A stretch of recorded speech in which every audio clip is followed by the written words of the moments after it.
2 ရက် 6 လ 2026 တရက်တာနဲ့ပတ်သက်တဲ့တနေ့တာကဏ္ဍမလေးကိုဟောပြသွားမှာဖြစ်ပါတယ်။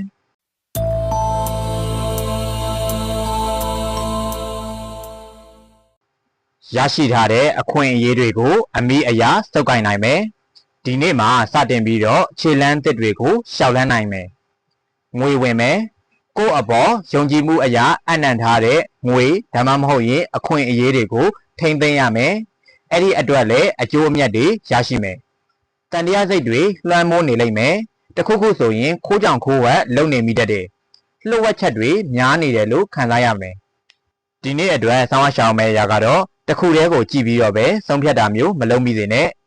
အခွင့်အရေးတစ်ခုဆိုတစ်ခုတည်းမှာပဲပိတ်မိပြီးတော့ရက်တန့်မနေစေနဲ့စိတ်ကိုအေးအောင်ထားပါအနားယူပေးပါအေးဝအောင်အိပ်ပါရှုထောင့်အမျိုးမျိုးကနေသုံးသပ်စဉ်းစားပါLucky number နဲ့ universe message ကိုဒီဗီဒီယိုရဲ့ဆုံးသက်မှာထည့်ပေးကြပါတယ်တနေ့တာလုံးစင်ပြေချောမွေ့ကြပါစေ